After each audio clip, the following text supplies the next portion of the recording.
सभी को जय मसीह की। परमेश्वर का बहुत बहुत धन्यवाद हो। मैं अभिषेक मसीह में आपका स्वागत करता हूं मेरे और आपके इस YouTube चैनल यीशु द हाई प्रीस्ट के एक और वीडियो में।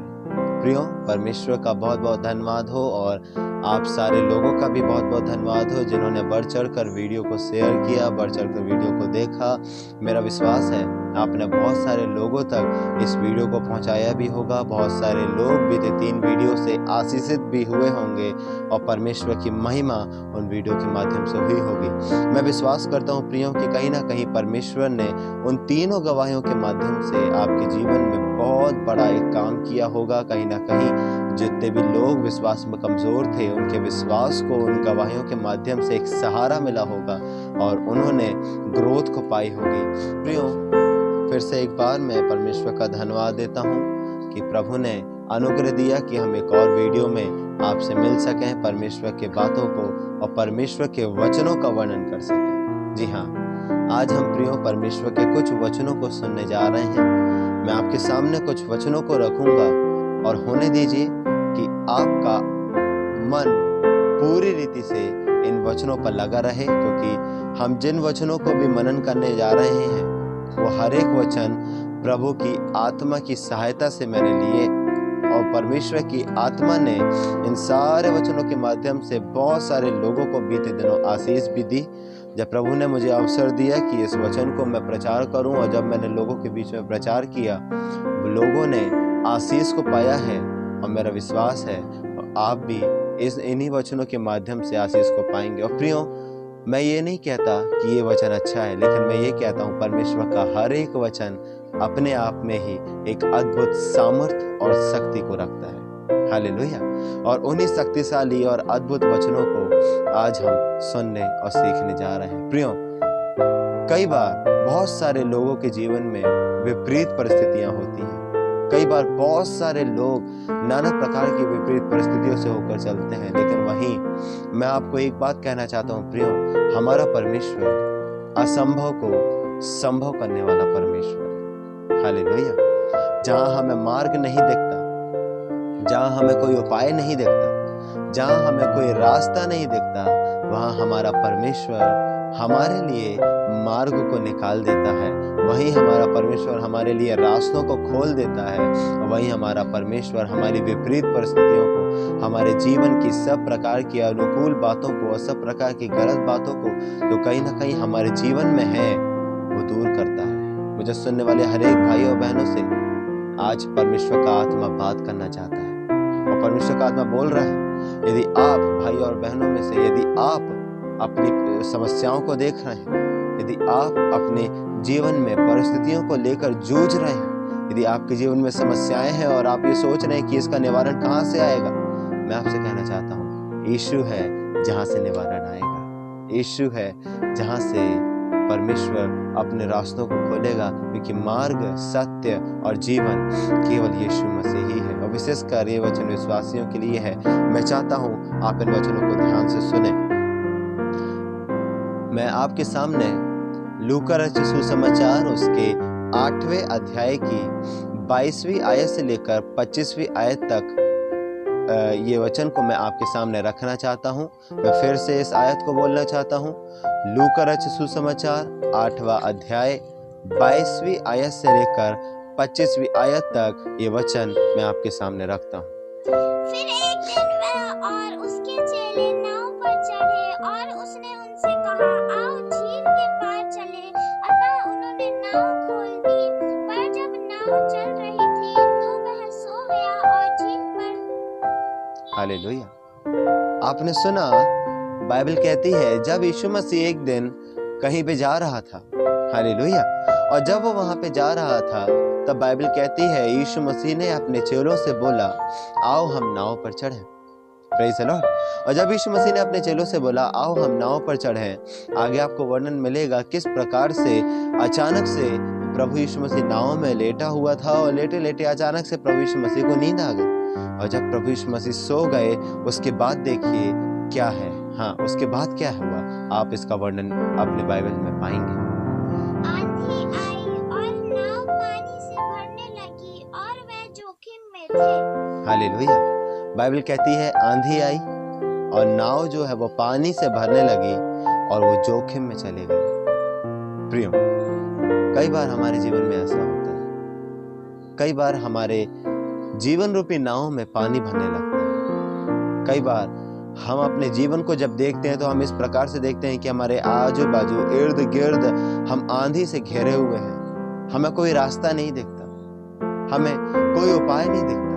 कई बार हमें ऐसा लगता है कि यीशु मसीह सो गया। बहुत सारे लोग अपनी परिस्थितियों को देखते हैं और बहुत सारे लोग जो हैं अपनी समस्याओं को देखकर प्रभु यीशु मसीह को दोष देने लगते हैं कि हे प्रभु, क्या तू सो गया है? कई बार ऐसा होता है प्रियो, आपने प्रार्थना की होगी, प्रभु मुझे अपनी परिस्थितियों से बाहर आना है, मेरी समस्याएं दूर हो जाएं, मुझे चंगाई चाहिए, मुझे बीमारी से रिहाई चाहिए, मेरे जीवन में कार्य होने लगे, मेरे जीवन में प्रभु आपकी सामर्थ्य को लोग देखने लगे। कई बार हम ऐसी प्रार्थनाओं को जरूर करते हैं प्रियो, लेकिन कई बार हमें उत्तर नहीं मिल पाता। कारण क्या है? बहुत सारे लोग ये सोचते हैं कि अब प्रभु हमारी प्रेयर को नहीं सुन रहे। बहुत सारे लोग इस बात को समझते, इस बात को अपने अंदर में ये सोच विचार कर लेते हैं कि अब प्रभु हमारी नहीं सुनेगा, अब प्रभु ने हमारे ऊपर में से दृष्टि हटा दी। लेकिन मैं आपसे कहना चाहता हूँ प्रियो, उसका वचन कहता है, गर्भ में रचने से पहले ही मैंने तुम पर चित्त लगाया और जातियों का भविष्यवक्ता ठहरा दिया। हालेलुया। बाइबल कहती है जब यीशु मसीह उस नाव में था और जब चेले भी उस नाव में थे तो अचानक से आंधी आई, अचानक से तूफान आ गया। समुद्री तूफान जिस प्रकार का होता है, अगर मैं आपको बताऊं तो हर एक का दिल बहुत आयत से दहल जाएगा। हालेलुया। क्योंकि समुद्री तूफान में बहुत बड़ी बड़ी लहरें उठती हैं, जिसमें संभावना ये होती है या तो लोग बच पाएंगे और अगर नहीं बच पाए तो डूब जाएंगे। हालेलुया। और वही कुछ यीशु मसीह के साथ भी हो रहा था। लेकिन मैं कहूं, यीशु मसीह उस नाव में है। हालेलुया। बहुत सारे लोग ये सोचते हैं कि हमारे जीवन में प्रभु यीशु मसीह है तो हमें समस्याओं का सामना नहीं करना पड़ेगा। ये गलत है।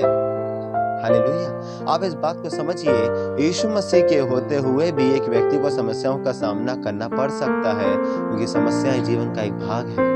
लेकिन अगर आपके पास में यीशु मसीह है, आपका विश्वास अगर प्रभु यीशु मसीह पर है, तो आप प्रभु यीशु मसीह के साथ में होकर विश्वास की लड़ाई को लड़ेंगे। लेकिन यहाँ पे क्या हुआ? चेले क्या करने लगे? प्रभु यीशु मसीह को जगाने लगे। जब आप आगे पढ़ेंगे आपको पता चलेगा यहाँ पे क्या हुआ। तब उन्होंने पास आकर उसे जगाया और कहा, स्वामी स्वामी, हम नाश हुए जाते हैं।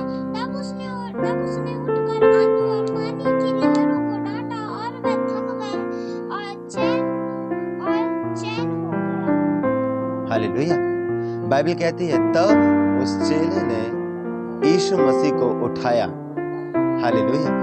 और जब उस चेले ने यीशु मसीह को उठाया तब बाइबल कहती है प्रभु यीशु मसीह उठा। क्यों?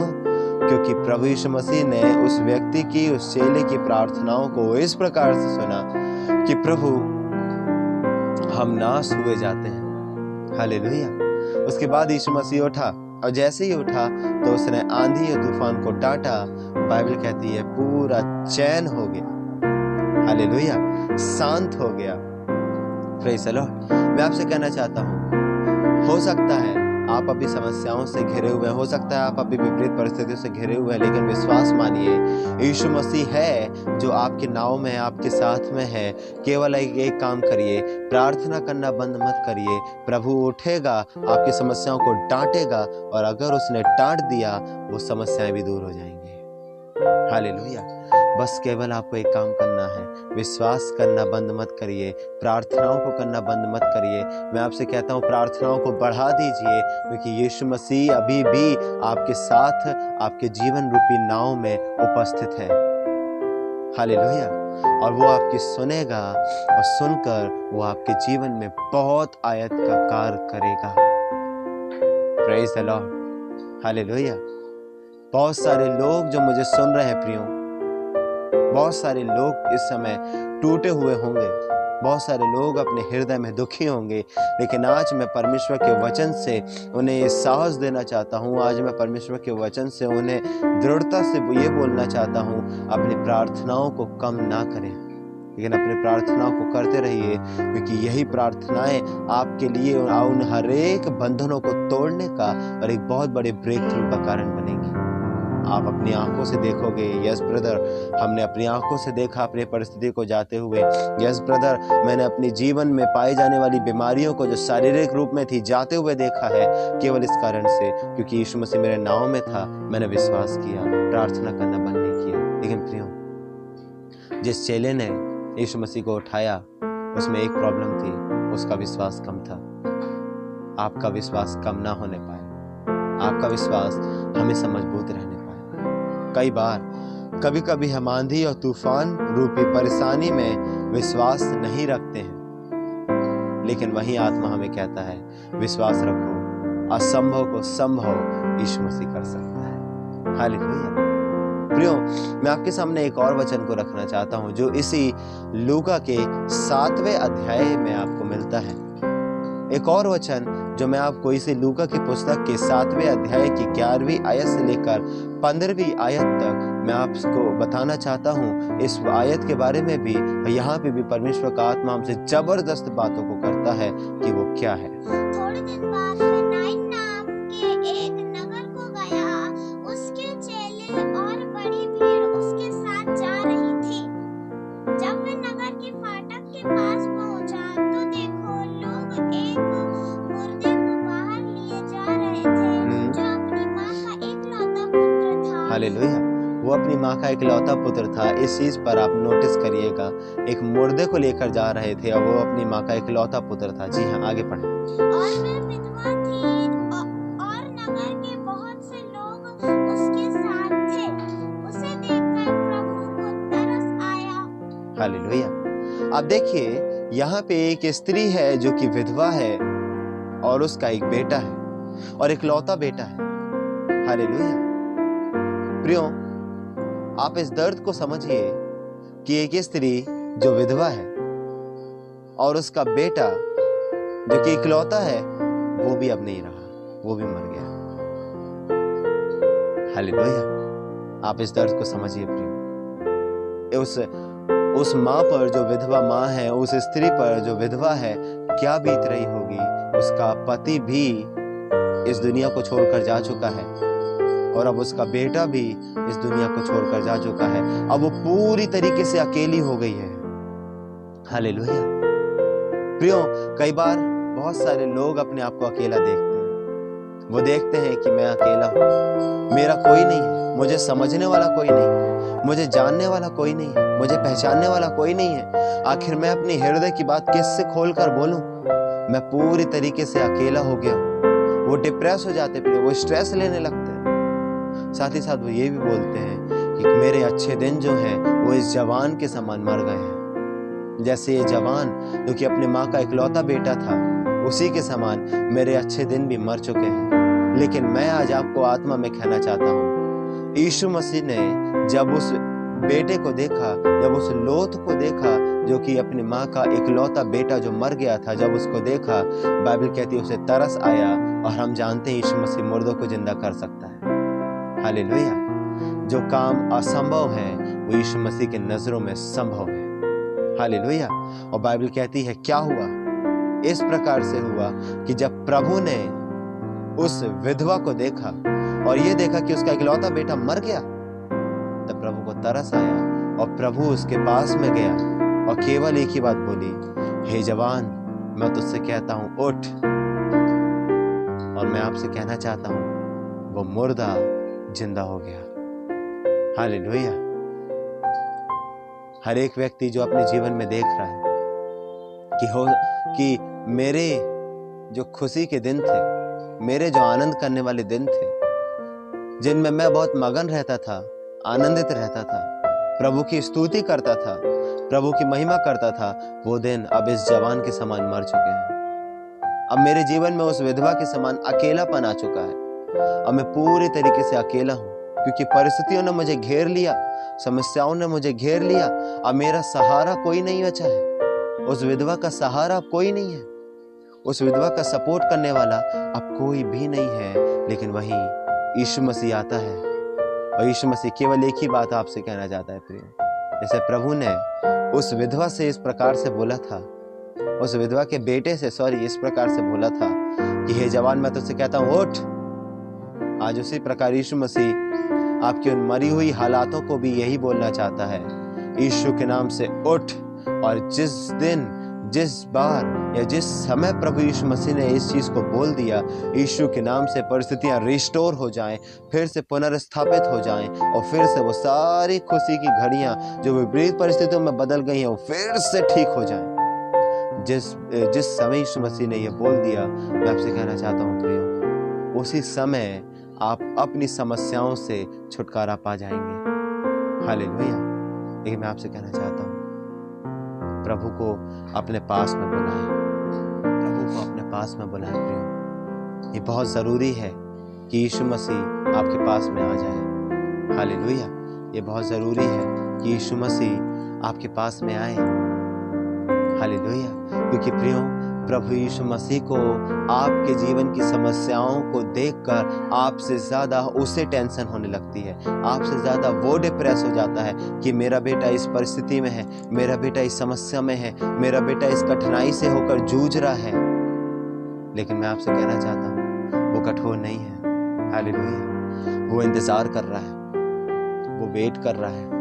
मेरा बेटा मुझसे प्रार्थना करेगा, मेरा बेटा मुझसे विश्वास से होकर मुझसे बातें करेगा। प्रियो, कई लोग अपने छुटकारे को क्यों नहीं देख पाते? उनका विश्वास कम हो जाता है। लेकिन आज मैं आपको मसीह में एनकरेज करना चाहता हूँ, अपने विश्वास को बढ़ाइए। आपका विश्वास आपके लिए बड़े कामों को करेगा। जितना बड़ा विश्वास, उतना बड़ा काम आपके जीवन में आप देखेंगे। प्रियो, मैं आपके लिए प्रार्थना करना चाहता हूँ। जितने भी मुझे सुन रहे हैं मेरे भाई बहन, अपने सीने पर अपने एक हाथ को रखें और प्रार्थना करें, अपनी आंखों को बंद करें। कुछ समय परमेश्वर की ओर अपने ध्यान को लगाएं प्रियो, और कुछ समय प्रार्थना करें। पिता, मेरी दुआ है, जितने भी संतानें, जितने भी आपके लोग इस वचन को सुन रहे हैं, उन्हें ब्लेस कर, उनके जीवन की समस्याएं, उनकी बीमारी, उनके सब प्रकार की गलत बातें जो उनकी शारीरिक, मानसिक, भौतिक, अलौकिक, पारिवारिक रूप में पाई जाती हैं, आत्मिक रूप में पाई जाती हैं, वो सारी की सारी समस्याएं यीशु ख्रीष्ट के नाम से दूर हो जाए और आपका आत्मा उनके लिए रिहाई को लेकर आने पाए। हर एक मरी हुई परिस्थितियां उठ के खड़ी हो जाएं, और प्रभु हर एक आंधी तूफान जो परेशानी के रूप में है दूर हो जाए, शांति आ जाए यीशु के नाम से, और हर एक मरी हुई परिस्थितियां उठकर खड़ी हो जाएं, और हर एक अकेलापन दूर हो जाए। प्रभु, सुनने वालों पर आपकी दया आ जाए। धन्यवाद, सारा आदर आपको मिले, यीशु मसीह नासरी के नाम से मांगते हैं, आमीन। प्रियो, मेरा विश्वास है आपने इस वचन के माध्यम से आशीष को पाया है। प्रियो, मैं चाहता हूँ आप इस वचन को शेयर करें ताकि और भी लोग इन वचनों को सुन सकें, और मैं इसका एक सेकंड पार्ट लेके आऊँगा। इसमें हम और भी वचनों के बारे में वर्णन करेंगे और हम समझेंगे किस प्रकार प्रभु हमारे जीवन में नए नए बातों से छुटकारा, चंगाई और सब प्रकार की रिहाई हमें देना चाहता है। हालेलुया। तब तक प्रभु में बने रहें, प्रभु से प्रार्थना करते रहें, विश्वास में रहें। यदि प्रार्थना निवेदन है, अब बेशक आप कमेंट बॉक्स में अपनी प्रार्थनाओं को कमेंट कर सकते हैं, हम उनके लिए प्रार्थना करेंगे। परमेश्वर आप सबों को आशीष दे। सबको जय मसीह।